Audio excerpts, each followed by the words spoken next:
अब हम अगले मेथड की ओर चलेंगे। अभी हम एचसीएफ को फाइंड आउट करना सीख रहे हैं बेटा।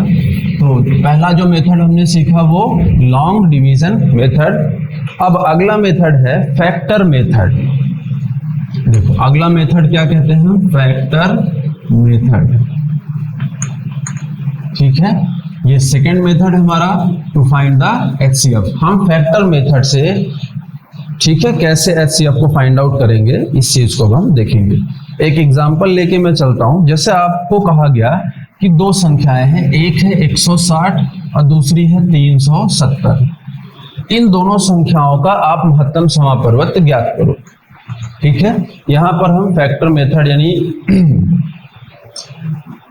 फैक्टर्स यानी गुणनखंड अलग अलग खंडों में तोड़ देना, इस मेथड से हम एचसीएफ को फाइंड आउट करेंगे। तो देखो कैसे करेंगे।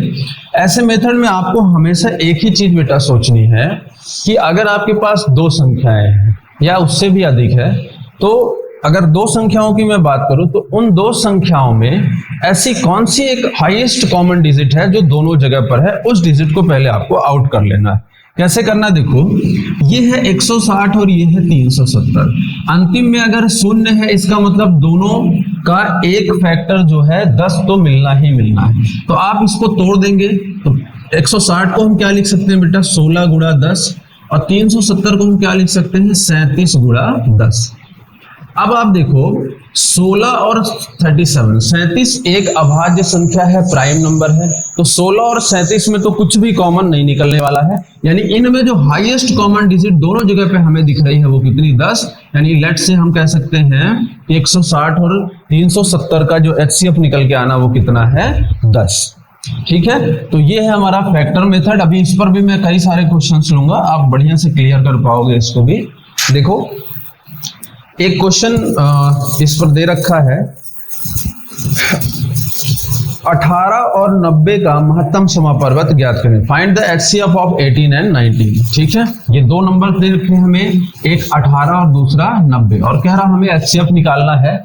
हम फैक्टर मेथड को अप्लाई करते हैं इस पर। देखो तो 18 और 90, देखो दोनों संख्याओं में जो हाईएस्ट कॉमन निकल के आ रहा है, तो इसे हम क्या लिख सकते हैं भाई, 18 इंटू 1, और इसे हम क्या लिख सकते हैं, 18 गुणा 5। ठीक है, तो 18 तो दोनों जगह कॉमन है, 1 और 5 में अब कुछ भी कॉमन नहीं निकलने वाला है। तो फाइनली इनका जो एचसीएफ निकल के आ रहा है वो कितना है, 18। ठीक है, चलिए एक और नंबर लेते हैं। कह रहा है find the HCF of 44, 66 and 110। 44, 66 तथा 110 का महत्तम समापवर्त ज्ञात करें। तीन नंबर दे रखे हैं हमें, 44, 66 और 110। क्या दे रखा है बेटा, 44, 66 और 110। ये तीन नंबर दे रखे हैं और कह रहा है इसका आप एचसीएफ ज्ञात करो। तो आप देखो बेटा इन तीनों ही संख्याओं में हमें 22 एक कॉमन डिजिट दिख रही है, 22। ये तीनों ही संख्याएं जो हैं ये 22 का गुणनफल है। ठीक है, या 22 का एक मल्टीपल है। तो हम देखते हैं इनसे 22 को अलग करते हैं, तो 44 को क्या लिखेंगे भाई, 22 गुणा 2। इसे क्या लिखेंगे, 22 गुणा 3। ठीक है, और इसे हम क्या लिख सकते हैं, 22 गुणा 5। अब आप देखो 22 तो एक हाईएस्ट कॉमन नंबर हमें तीनों जगह दिख रहा है, लेकिन 2, 3 और 5 में अब कुछ भी कॉमन नहीं निकल पाएगा, यानी इनका हाईएस्ट कॉमन फैक्टर कितना है, 22, और यही हमारा आंसर होगा। ठीक है, बढ़िया। चलिए पावर एक्सपोनेंट पर भी मैं ये फैक्टर मेथड को अप्लाई करके दिखाता हूं। एक क्वेश्चन दे रखा है इसमें कि यदि दो संख्याएं a और b, a बराबर 2 की पावर 5 गुणा 3 की पावर 9 गुणा 7 की पावर 21 गुणा 5 की पावर 3 तथा b बराबर 3 की पावर 11 गुणा 7 की पावर 6 गुणा 11 की पावर 3 है, तो a और b का महत्तम समापवर्त ज्ञात करें। ठीक है, देखो दो संख्याएं दे रखी है इसने। पहला a का मान कितना दे रखा है, तो 2 की पावर 5 इंटू 3 की power 9, 2 raise to power 5 into 3 raise to power 9। इसके बाद 7 रेज टू पावर 11, एंड एक और नंबर दे रखा है इसने, सॉरी 7 रेज टू पावर 21। ठीक है, फिर क्या दे रखा है, 5 रेज टू पावर 3, एंड एक दूसरी संख्या दे रखी है इसने b। तो b में क्या दे रखा है, 3 raise to power 11, into 7 raise to power 6, ये दे रखा है, इंटू 11 रेज टू पावर 3। ये दो संख्याएं दे रखी है और कह रहा है कि आप a और b का महत्तम समापवर्त ज्ञात करो। देखो ये फैक्टर मेथड अप्लाई करके हम कैसे इसका एचसीएफ निकाल सकते हैं। तो जो सब पहला तो आपको देखना है कि जो जब कभी भी आप ऐसा नंबर लिखते हो a raise to power m, तो a कहलाता है आपका बेस और ये कहलाती है उसकी पावर। तो आपको हमेशा पहला क्या देखना है कि बेस में, दोनों जगह पे बेस में कौन सी डिजिट कॉमन हो रखी है। तो देखो एक बेस कॉमन जो है वो 3 है, दूसरा बेस कॉमन 7 है और 11 यहां पर नहीं है, यानी 11 को हम नहीं लेंगे, क्योंकि एचसीएफ फाइंड आउट करने में हमें हमेशा ध्यान रखना है कि जो कॉमन डिजिट होगी, हाईएस्ट कॉमन, उन्हीं संख्याओं को हम एचसीएफ के रूप में लेंगे। तो दोनों जगह पर देखो, एक जो बेस संख्या हमें मिल रही है 3 और दूसरी यहां भी 3 है, यहां भी, यहां 7 है और यहां भी 7 है। तो दो बेस नंबर हमें मिले 3 और 7। इसके बाद आप देखो यहां पर 3 की पावर कितनी है 11, यहां पर 3 की पावर कितनी है 9। तो अगर आप 3 की पावर 11 ले लोगे तो वो यहां पर तो है, लेकिन ए में हमें 3 की पावर केवल कितनी है 9। तो ऐसे केस में आप हमेशा याद रखो, जिस बेस की छोटी पावर हो दोनों जगह में, उसी नंबर को आपको अप्लाई करना है। क्यों? क्योंकि 3 की पावर अगर 9 यहां है तो 3 की पावर 9 यहां भी है, लेकिन अगर आप 3 की पावर 11 ले रहे हो तो यहां पर 3 की पावर 11 नहीं है। तो 3 की पावर कितनी लेंगे हम 9, क्योंकि 9 यहां भी है, 3 की पावर 9 यहां, दोनों जगह पे कॉमन हो रखा है। इसी टाइप से आप देखो 7 की पावर यहां पर 6 है और यहां पर 7 की पावर 21 है। तो 7 की पावर 6 अगर यहां है तो 7 की पावर 6 तो यहां भी है, लेकिन अगर हम 21 लेते हैं तो 21 यहां नहीं है, इसलिए हम क्या लेंगे 7 की पावर 6। तो फाइनली हम कह सकते हैं कि HCF of A and B is equal to 3 raise to power 9 and into 7 raise to power 6। ऐसे क्वेश्चंस पे आप हमेशा याद रखो, इतना केस बनाने के बाद ऑप्शन को चेक कर लो, क्योंकि मे भी ऑप्शन में इसी टाइप से इक्वेशन बना के दे रखी होगी, इसको वो पूरा सॉल्व नहीं किए होंगे। ठीक है, चलिए और आगे चलते हैं। देखिए अगला क्वेश्चन क्या कह रहा है कि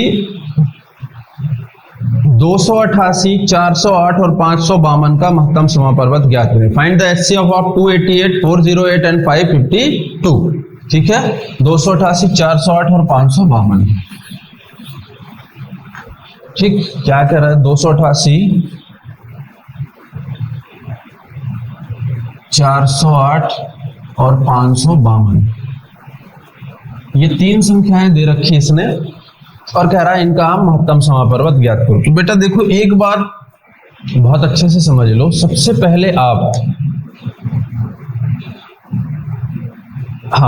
पहले आप कि कभी भी अगर मैथमेटिक्स को सॉल्व करने बैठ रहे हो तो आप यहां पर डिविजिबिलिटी रूल को जरूर पढ़ो। विदाउट डिविजिबिलिटी रूल आप क्वेश्चंस को इजीली सॉर्ट आउट नहीं कर पाओगे। ठीक है, तो डिविजिबिलिटी रूल में थोड़ा सा मैं हिंट करता हूं आपको। देखो 2 का डिविजिबिलिटी रूल क्या है कि आप अंतिम की एक संख्या देखेंगे।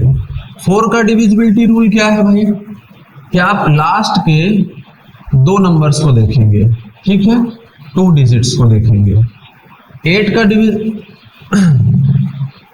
डिविजिबिलिटी रूल क्या है कि लास्ट के 3 डिजिट्स को आप देखेंगे।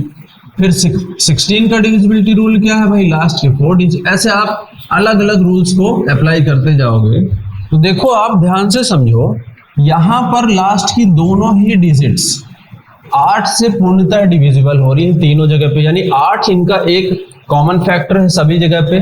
तो हम 8 के बेस पे अगर इनको तोड़ देते हैं तो भाई 288 को हम क्या लिख सकते हैं कि 8 गुणा कितना हो जाएगा 8 1 जा 8, 8 1 जा, पूरा डिवाइड कर दो आप, तो कितना लिख पाओगे भाई 8 त्रिक 24 और 4 बच रहा 8 छंग 48, यानी 8 इंटू 36 हम लिख सकते हैं। ठीक है, 408 को हम देखो फिर से अब 408 को हम क्या लिख सकते हैं, तो 8 गुणा, चलिए 8 से डिवाइड कर दी तो 8 पंचे 40, 8 कम 8। ठीक है, फिर अगली संख्या क्या दे रखी है 552। तो 552 को आप 8 के बेस पर अगर तोड़ो तो कैसे लिख सकते हो, तो 8 पंचे 8 छंग 48 2 50 7 8 6 8 9 72 यानी 8 इंटू 69 ये हम लिख सकते हैं। ठीक है, ऐसा हमने क्यों किया, ऐसा हम क्यों इजीली कर पाए बेटा, क्योंकि अभी मुझे 8 का डिविजिबिलिटी रूल पता था कि भाई 8 का डिविजिबिलिटी रूल क्या है कि अंतिम की दो संख्याएं अगर 8 से पूर्णतः विभाजित हो रही तो संख्या भी 8 से पूर्णतः विभाजित होगी। तो देखो हमें अंतिम में इन तीनों ही संख्याओं में ये अंतिम दोनों संख्याएं 8 से पूर्णतः विभाजित हो रही थी, इसलिए हमने 8 के बेस पर तोड़ दिया ना। और आगे हम देखेंगे, देखो 36, 51 और 69, अब क्या इनमें कुछ कॉमन निकल के आ रहा है? तो अब आप देखो, अगर आपने 3 और 9 का डिविजिबिलिटी रूल पढ़ रखा है तो 3 और 9 का जो डिविजिबिलिटी रूल है वो क्या कहता है, यदि संख्याओं का योग 3 और 9 से पूर्णतः विभाजित हो रहा है तो वह संख्या भी 3 और 9 से पूर्णतः विभाजित हो रही है। देखो कैसे, अगर मैं यहां पर चेक करूं तो 6 और 3 9, ये 9 से पूर्णतः विभाजित हो रहा और 3 से भी हो रहा। 5 और 1 6, ये भी 3 और 9 से विभाजित हो रहा। 6 और 9 ये भी पूर्णतः विभाजित हो रहा। यानी अभी यहां पर एक कॉमन डिजिट कितनी है, 3। ठीक है, 3 ही क्यों कॉमन है, क्योंकि ये तो 6 और 3 9 हो रहा है। चलिए इस 9 को नेगलेक्ट करिए तो यहाँ 6 बच रहा है, यहाँ पर ही 6 बच रहा है। यानी 9 से ये तीनों ही संख्याएं पूर्णतः विभाजित नहीं होंगी। लेकिन अगर मैं 3 से चेक करूं तो भाई ये 6 तो 3 से विभाजित होना, ये 3 भी हो रहा है। ये 5 और 1 6, संख्याओं का योग किया हमने 6, ये 6 भी 3 से विभाजित हो रहा। इस 9 को हटा दी तो ये 6 भी विभाजित हो रहा है। यानी देखो 3 इनका एक अभी कॉमन फैक्टर है। तो हम क्या लिख सकते हैं, वापस से इसको और आगे 8 गुणा, यहां से अगर हम 3 को आउट करेंगे तो कितना लिख सकते हैं भाई, 3 इंटू 3 1 जा 3, 3 2 जा 6। ठीक है, इसके बाद इसको आप तोड़ोगे तो 8 इंटू 51 है तो 3 से जोड़ लो भाई, तो 3 17 3 आएंगे क्या मन, तो 3 इंटू 17। इसको आप तोड़ने बैठोगे तो 8 इंटू नेक्स्ट 3 के बेस पर हम इसको तोड़ेंगे तो कितना लिख सकते हो भाई, 3 2 जा 6, 3 3 जा 9। अब इसके और आगे हम देखते हैं तो देखो क्या 12, 17 और 23 में कुछ भी कॉमन निकलेगा तो नहीं निकलेगा। रीजन 17 एक प्राइम नंबर हो गया और 23 भी एक प्राइम नंबर है। तो जब भी आप प्राइम नंबर्स पर आ जाओ तो वहां पर कुछ भी कॉमन नहीं निकलेगा, ये चीज हमने पहले ही डिस्कस कर रखी है। अब आप चेक करो इसको, तो इनमें जो हाईएस्ट कॉमन निकल के आ रहा है बेटा 8 इंटू 3, देखो 8 इंटू 3, 8 इंटू 3 तीनों ही जगह पर है। तो 8 इंटू 3 कितना हो गया, 24। यानी लेट से हम कह सकते हैं इन तीनों ही संख्याओं का जो एचसीएफ निकल के आएगा वो कितना आएगा, 24। और यही हमारा फाइनल आंसर है। ठीक है, बढ़िया बढ़िया, सब ठीक है। चलिए और आगे बढ़ते हैं हम। थोड़ा सा मैं रिकॉल करूंगा, पहले वीडियो जिसने नहीं पढ़ा है पहले पहला वीडियो देख लो बेटा। पहले वीडियो पर हमने रेशियोज पर बात की थी। हमने कहा था रेशियो तभी बनता है जब आप उसमें से हाईएस्ट कॉमन फैक्टर को हटा देते हो, और हाईएस्ट कॉमन फैक्टर हटाने के बाद जब रेशियो बनता है तो रेशियो हमेशा को प्राइम यानी सहअभाज्य पेयर में होता है। यानी वो ऐसे नंबर्स होते हैं जिनमें आपस में कुछ भी कॉमन नहीं होता, और अगर रेशियो में आप एचसीएफ का मल्टीप्लाई करते हो तो संख्या आपको वापस से प्राप्त होती है। देखो कैसे, अगर मैं कह रहा हूं कि दो संख्याएं हैं 12 और 20, इनका अनुपात ज्ञात करना है। तो आप अनुपात कैसे बनाओगे, तो पहले इनमें हाईएस्ट कॉमन फैक्टर हटा दोगे। तो आप देखोगे इन दोनों में जो हाईएस्ट कॉमन फैक्टर 12 और 16 लेते हैं भाई। चलो तो आप देखो इनमें 4 दोनों जगह पे कॉमन हो रखा है, तो 4 यहाँ 12 और 4 14 16। जो इनका एचसीएफ हमने निकाला है वो कितना है, 4। ठीक है, यानी रेशियो कब बना, जब इसमें से हमने हाईएस्ट कॉमन फैक्टर को आउट कर दिया। अब अगर आपके पास रेशियो है, ऐसा कह रहा है क्वेश्चन कि कोई दो संख्याएं हैं जिनका अनुपात 3 और 4 है, यदि उनका महत्तम समापवर्त 4 है तो संख्याएं ज्ञात करें। तो अगर किसी भी अनुपात में आप उसके महत्तम समापवर्त का गुणा करोगे तो संख्या वापस से प्राप्त हो जाएगी। तो देखो 3 गुणा 4, पहली संख्या 12 और दूसरी है 4 गुणा 4 यानी 16। ये चीज मैंने आपको पहले ही बताई थी कि अगर दो संख्या है a और b, इसमें क्या होगा R1 और उसका एचसीएफ, इसमें क्या होगा R2 और उसका एचसीएफ। ठीक है, तो हमने वही केस बनाया भाई। पहला रेशियो हमने लिया कितना 3 और उसका एचसीएफ हमें पता था 4, फिर दूसरा रेशियो हमने लिया 4, उसका एचसीएफ 4, तो संख्या हमें प्राप्त हो चुकी है। ये चीज हमने सब कुछ पहले वीडियो में बेटा पढ़ रखा है। ठीक है, जिन्होंने नहीं देखा वो पहला वीडियो देख लो और इसके बाद आप सेकंड वीडियो पर आएंगे। ठीक है, चलिए और आगे बढ़ते हैं आप।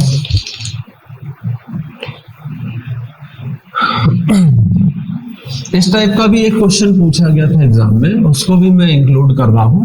देखो क्या क्वेश्चन था बेटा, कि दो संख्याएं 7 और 19 के अनुपात में हैं, यदि उनका महत्तम समापवर्त 5 है तो दोनों संख्याओं का योग ज्ञात करें। इंग्लिश में 2 numbers are in the ratio 7:19, if their HCF is 5 then find the sum of numbers। ठीक है, तो दो संख्याएं 7 और 19 के अनुपात में है, उनका महत्तम समापवर्त 5 है, तो दोनों संख्याओं का योग ज्ञात करें। बहुत बढ़िया। रेशियो दे रखा है कितना बेटा, 17:19। HCF दे रखा है कितना, HCF दे रखा है इसने 5, और कह रहा है कि दो संख्याएं हैं, लेट से संख्या है A और B। तो आपसे जो क्वेश्चन है कि दोनों संख्याओं का योग ज्ञात करो, यानी A और B का A प्लस B आपको फाइंड आउट करना। तो आपको पहले ही मैंने बताया कि अगर कभी भी आपको रेशियो दे रखा है, रेशियो हमेशा कैसा होगा, सहअभाज्य पेयर, यानी इनमें कुछ भी कॉमन नहीं होगा, बिल्कुल को प्राइम नंबर्स होंगे ये। अब आप इसको अगर पहला नंबर बनाएंगे तो पहला नंबर होगा R1 इंटू HCF, दूसरा नंबर होगा R2 इंटू HCF। पहले ही क्लियर किया था मैंने। तो पहला नंबर आपका हो गया 7 गुणा 5, 7 5 जा 35, और दूसरा नंबर होगा 19 इंटू 5, तो कितना हो गया भाई 95। इनका योग आपसे पूछ रहा था, तो आप इसका योग करने बैठोगे तो कितना आ जाएगा भाई 0 और 13 130, ये आपका योग आ गया। तो एक ये तरीका था, एक आप इसको डायरेक्टली भी सॉल्व आउट कर सकते थे। कैसे भाई, हमें A प्लस B पूछ रखा था योग, तो योग में मैंने आपको बताया था हमेशा क्या होता है, R1 प्लस R2 और साथ में HCF का मल्टीप्लाई हो जाता है। ठीक है, तो हमें रिजल्ट मिल जाता है। तो R1 और R2 दोनों की वैल्यू दे रखी थी, तो 7 प्लस 19 और गुणा में आपका HCF कितना दे रखा था 5। तो आप इसको सॉल्व करने बैठोगे तो 19 और 7 कितने हो रहे बेटा, चलो जोड़ दो इसको, तो ये हो रहा है भाई कितना 26, और 26 गुणा 5 अब आप करोगे तो 6 पंचे 30 का 0 कैरी 1, तो 5 दूनी 10 और 3 13, ये कितना रिजल्ट आपको मिल गया 130। तो आप ऐसे भी कर सकते हो और डायरेक्टली नंबर्स को फाइंड आउट करके भी सॉल्व कर सकते हो। तो यहां से हमने दूसरा मेथड HCF को फाइंड आउट करने का सीखा। कौन सा मेथड, फैक्टर मेथड। अब हम अगले टर्म की ओर चलेंगे, अगले मेथड की ओर। देखो महत्तम समापवर्त ज्ञात करने के लिए, यानी HCF फाइंड आउट करने के लिए जो हमारी अगली मेथड है वो है डिफरेंस मेथड, अंतर विधि। अब हम तीसरे मेथड की बात कर रहे हैं, डिफरेंस मेथड यानी अंतर विधि। ठीक है, बहुत आसान है ये, इसको हम समझेंगे। तो वैसे तो मैं अंतर विधि में कैसे डायरेक्टली जो डिफरेंस होता है वही इनका HCF हो सकता है, इस चीज को एक्सप्लेन भी कर सकता हूं आपको, लेकिन टाइम टेकन होगा और इतना डीप हमें जाने का कोई अर्थ नहीं निकलेगा। हम डायरेक्टली क्वेश्चंस पर इसको अप्लाई करते हैं और सीखते हैं अंतर विधि से हम कैसे महत्तम समापवर्त को ज्ञात कर सकते हैं। ठीक है, एग्जाम्पल में मैं 2 नंबर ले रहा हूं, चलिए 135 और 150, 135 और 150। ऐसा क्वेश्चन कह रहा हमें कि दो संख्याएं 135 तथा 150 का महत्तम समापवर्त ज्ञात करें, और इस नंबर का जो HCF है हमें फाइंड आउट करना है। हमें कोई मेथड ऐसा बोला नहीं गया कि आप कोई पर्टिकुलर मेथड अप्लाई करो, लेकिन लेट से कि हम इसमें डिफरेंस मेथड को अप्लाई करना चाहते हैं। तो देखो डिफरेंस मेथड हम कैसे अप्लाई करेंगे। ठीक है, तो इन दोनों का जब आप अंतर लेने बैठोगे तो 35 और 150 का अंतर कितना आ रहा भाई 15। अंतर का मतलब है दोनों को माइनस कर दो आपस में, तो इनका जो अंतर है 15। अब आप देखो अगर 15 से मैं 135 को डिवाइड करने बैठता हूं तो कितने बार कट जाएगा भाई 15 7 135, और इसे आप काटने बैठोगे तो 15 दाहम 150।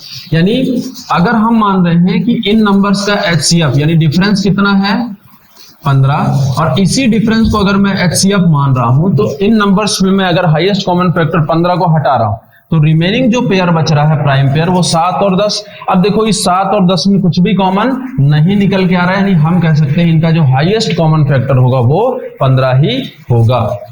ठीक है, चलिए एक और नंबर लेके देखते हैं।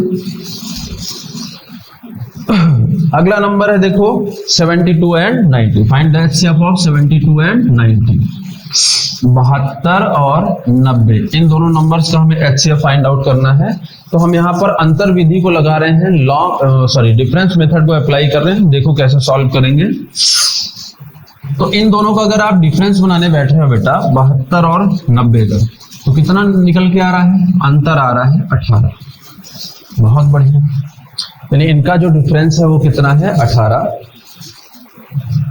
अब आप देखो कि अगर हम इसका डिफरेंस 18 निकाल रहे हैं, तो 18 से अगर HCF हम मान रहे हैं कि 18 होगा, यानी HCF तो वो नंबर है जिससे दी गई दोनों संख्या पूर्णतः विभाजित होनी चाहिए। तो इस 18 से अगर हम 72 को विभाजित करें, ये भी पूर्णतः विभाजित होगा। इस 18 से 90 को करेंगे तो भी पूर्णतः विभाजित होगा। देखो 72/18 अगर आप करोगे, 18 चौक 72, इस 90 को अगर आप विभाजित करोगे 18 पंचे 90, ठीक है। अब इस 5 और 4 में आपको कुछ भी कॉमन नहीं मिलने वाला, यानी इनमें जो हाईएस्ट कॉमन फैक्टर है वो कितना है? 18, और यही हमारा आंसर है कि 18 और 90 का जो 72 और 90 का जो HCF है वो कितना आएगा? 18। ठीक है, चलिए एक और क्वेश्चन लेते हैं। ये कह रहा है 85, 119 तथा 187 का महत्तम समापवर्त ज्ञात करें। Find the HCF of 85, 119 and 187।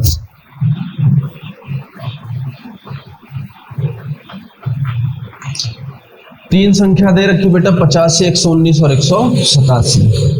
85, 119 और कितना? 87 की वो, हाँ 187।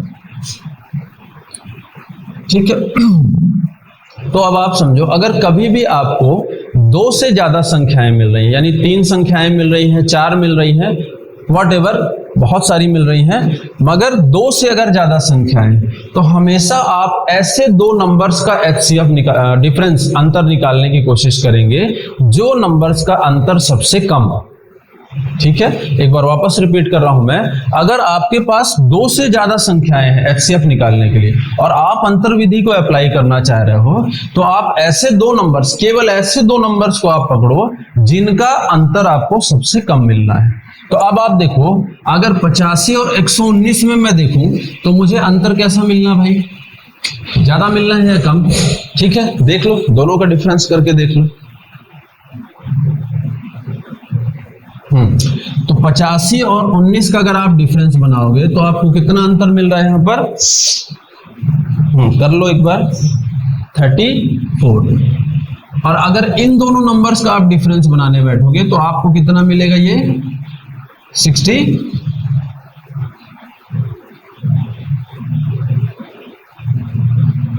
हाँ 68।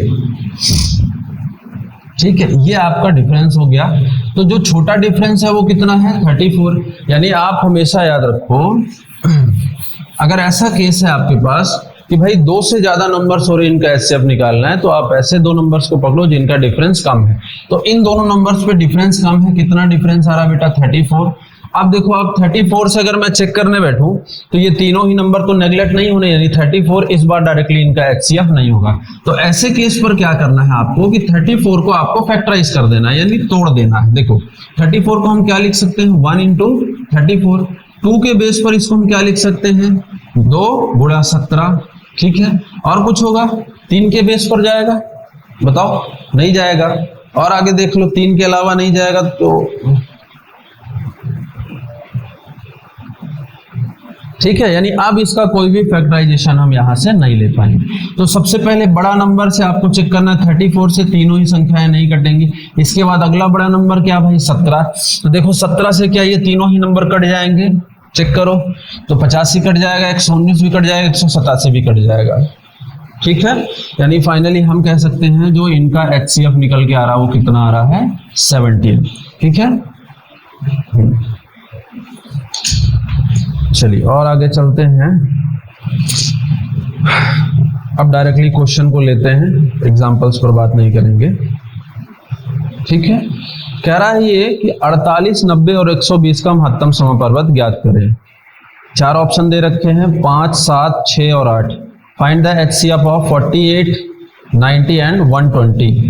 ठीक है, चलो भाई देखते हैं इसको। 48, 90 और 120। 48, 90 और 120, इसका हमें HCF फाइंड आउट करने के लिए कह रहा है। तो बेटा देखो, अगर आप इन दोनों का डिफरेंस लेने बैठोगे तो ये दोनों संख्याएं आपस में ज्यादा गैप में, ज्यादा डिस्टेंस में दिख रही हैं। ये क्लोज गैप पर है, हम इन दोनों का ही अंतर बनाते हैं। तो 90 और 120 का अंतर कितना आ रहा भाई? तो 30 इसका डिफरेंस आ रहा है। अब अगर 30 से आप चेक करो तो ये संख्या नहीं, 48 30 से नहीं कटेगा, नहीं HCF 30 तो नहीं हो सकता। तो ऐसे केस पे हम 30 का अब फैक्टर करने बैठेंगे तो 1 into 30, फिर 2 into 15, 3 into 10, फिर 5 into 6। और कोई केस बनेगा? नहीं, और कोई केस नहीं बन रहा। ठीक है, चलिए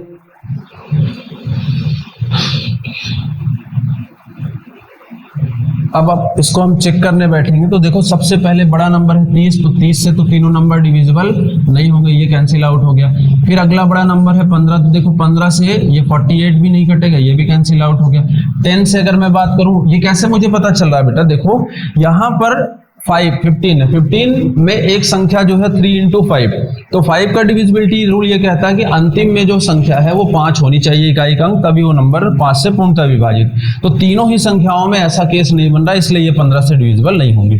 10 में भी सेम केस है। आप देखो 10 में है 2 गुणा 5, तो 2 से तो तीनों विभाजित हो जाएंगे, लेकिन 5 से ये तीनों ही संख्याएं पूर्णतः विभाजित नहीं होने वाली, यानी 10 से भी फेल हो गई। अगला बड़ा नंबर है 6। अब आप देखो 6 को हम क्या लिख सकते हैं? 2 गुणा 3, यानी अगर 2 और 3 दोनों के डिविजिबिलिटी रूल पर ये तीनों संख्याएं पास हो जाती हैं तो ये 6 से पूर्णतः विभाजित है। तो 2 का डिविजिबिलिटी रूल क्या कहता है कि अंतिम का जो इकाई का अंक है वो या तो 0 हो या 2 4 6 8 एक सम संख्या हो। तो 2 से तो ये तीनों ही संख्याएं पास हो गई। दूसरा, अगर 3 से भी पास हो जाती है तो 6 से पूर्णतः पास है। तो 3 का डिविजिबिलिटी रूल क्या कह रहा है कि संख्याओं का जो योग है वो 3 से पूर्णतः विभाजित होनी है। तो 8 4 12, 12 यानी 2 और 1 3, बिल्कुल ये पास हो गया है। ये 9 + 0 9 ही होगा, ये भी पास है। 2 और 1 3 और प्लस, ये तीनों ही संख्याएं 3 के डिविजिबिलिटी रूल में भी पास हो रही है, यानी ये संख्याएं 6 से पूर्णतः विभाजित होंगी। इनका फाइनली जो HCF निकल के आएगा वो कितना आएगा? 6। तो ये तरीका है अंतर विधि से HCF को फाइंड आउट करने का।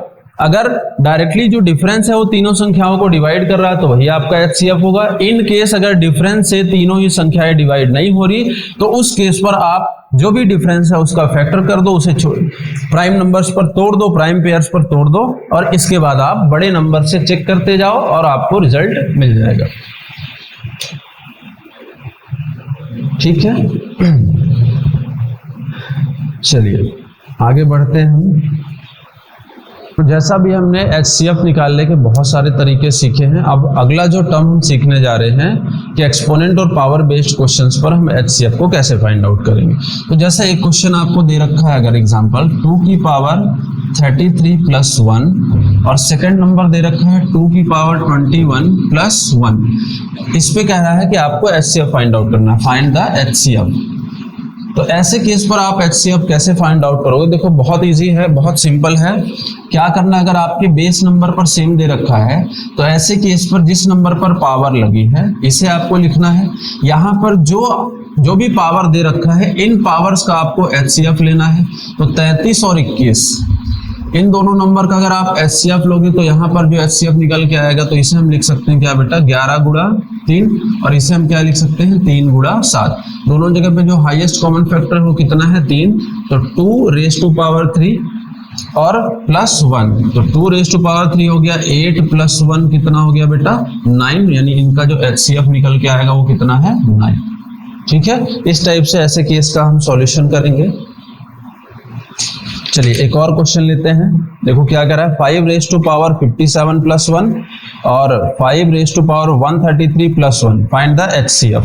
ठीक है, तो कैसे निकालेंगे इनका HCF? देखो बेटा क्या कह रहा है, 5⁻, कितना दे रखा है? 5⁻57 + 1, और सेकंड केस क्या दे रखा है? 5 raise to power 133 plus 1, 5 raise to power 133 plus 1 कह रहा है फाइंड द एचसीएफ। इनका आपको एचसीएफ निकालना है। तो इनका एचसीएफ हम कैसे फाइंड आउट करेंगे? देखो दोनों जगह पे बेस नंबर आपके सेम दे रखे हैं 5 और 5। तो 5 को हमने कॉमन लिया, ये 57 और 133 इन दोनों नंबर का जो एचसीएफ निकल के आएगा वो कितना आएगा? तो देखो 57 और 133 इसे हम क्या लिख सकते हैं? 17 कितना हो जाएगा? 57 है 53 है? देख एक बार चेक करो कितना है बेटा।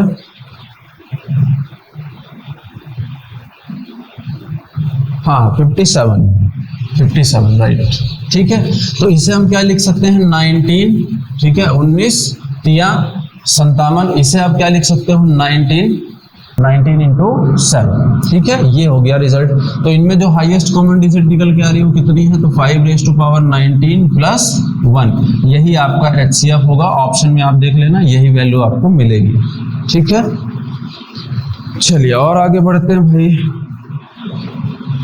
देखो क्वेश्चन क्या कर रहा है? 2 रेज टू पावर 31 प्लस 1 और 2 raise to power 41 plus 1, 2 raise to power 33 plus 1 और 2 रेज टू पावर 41 प्लस 1 कह रहा है आप इनका एचसीएफ फाइंड आउट करो। देखो बहुत इजी है बेटा, क्या करना है? दोनों बेस नंबर तो सेम दे रखा है, तो 2 की पावर 33 और 41 इन दोनों का आप एचसीएफ निकालोगे। किसका? जो पावर दे रखी है 33 और 41 इनमें कुछ भी कॉमन नहीं निकलने वाला है। तो ऐसे केस में जो एचसीएफ बनेगा वो क्या? मैंने बेस लेक्चर में आपको बताया था, अगर एक प्राइम नंबर आ गया तो प्राइम नंबर्स के साथ में हमेशा जो एचसीएफ बनेगा वो कितना? 1।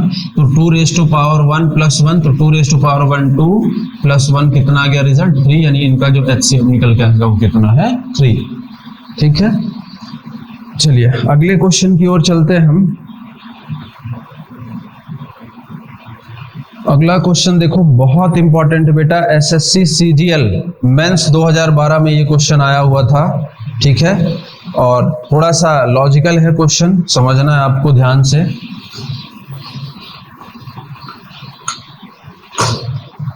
देखो क्या कह रहा है क्वेश्चन कि 5 रेज टू पावर 57 माइनस 1 और 5 रेज टू पावर 133 माइनस 1 क्या कह रहा है? 5 रेज टू पावर 57 है कितना? 5 raise to 57 okay minus 1 and 5 raise to power 133 minus 1 कह रहा है आप इसका एचसीएफ फाइंड आउट करो। एसएससी सीजीएल मेंस 2012 में ये क्वेश्चन आया है, तो ध्यान से समझना है आपको। इसको हम कैसे सॉल्व करेंगे, ये भी बहुत आसान है, कोई टफ नहीं है इसमें काम हमारा, ठीक है। तो देखो सेम केस है, 5 को हमने लिया, 57 और 133 दोनों ये आपको दिख रहा है 19 में आ रहा है भाई, 19 दिया। तो ये दोनों हमें दिख रहे हैं, इन दोनों नंबर्स का जो पावर दे रखी है 57 और 133, इसका अगर आप एचसीएफ बनाओगे तो कितना भाई? 19 से दोनों ही जा रहे हैं और तो कुछ भी कॉमन है नहीं, तो 5 रेज टू पावर 19 माइनस 1 यही आपका एचसीएफ होगा, ठीक है। और कोई सॉल्यूशन नहीं बेटा, बस इतना ही करना। ऑप्शन में मिल जाएगा, हाँ ऑप्शन देखोगे आप तो मिल जाएगा। चलिए अगले क्वेश्चन की ओर चलते हैं। देखो अगर डबल पावर दे रखी है तो फिर कैसा सॉल्व करना है इसको। अगर डबल नंबर्स पे पावर दे रखी है, जैसे एक क्वेश्चन है 3 रेज टू पावर 3 होल की power 333, 3 raise to power 3 whole की पावर 333, यानी पावर के ऊपर भी पावर दे रखा है +1 एंड सेकेंड है 3 रेज टू पावर 3 और 334, 3 रेज टू पावर 3 और उसकी पावर 334 +1 कह रहा है आप इसका एचसीएफ निकालो, फाइंड द एचसीएफ। तो इसका एचसीएफ हम कैसे निकालेंगे थोड़ा ध्यान से देखो, ठीक है। तो 3 रेज टू पावर 333 क्यों लिया हमने? क्योंकि 333 यहाँ भी है, 334 यहाँ है, तो +1 यही आपका क्या बन जाएगा बेटा? एचसीएफ, ठीक है। तो जब कभी भी ऐसा केस आपके सामने आ जाए जिसमें आपको स्टेप्स में आपको पावर दे रखी हो, आपके जो बेस और पावर है ये दोनों सेम नंबर्स पर चल रहा हो, तो आप देखो 3 की पावर 3 और 333 यहाँ है +1, 3 की पावर 3 और 334 +1 यहाँ है, तो 3 की पावर 3 और 333 +1 दोनों जगह है, इसलिए यही हमारा डायरेक्टली HCF हो जाएगा। ठीक है, चलिए और आगे चलते हैं, एक और क्वेश्चन लेते हैं। देखो क्या कह रहा है, 2 raised to 5 raised to power 17 +1 and second case क्या दे रखा है, 2 raised to power 5 raised to power 19 +1। अब इसमें HCF फाइंड आउट करने को है, देखो 2 और 5 यहां तक की चीजें तो सब सेम है, 17 और 19 में जो 17 यहां है तो 17 यहां भी है, डायरेक्टली आपका 2 raised to power 5 उसकी पावर 17 +1 यही आपका HCF हो जाएगा। बहुत इजी है, इसमें ज्यादा कुछ ऐसा दिमाग नहीं लगाना है। ऐसा क्वेश्चन जब भी आपको मिले तो इनमें जो छोटी डिजिट है या जो छोटी पावर का नंबर है वही आपका डायरेक्टली HCF हो जाएगा। ठीक है,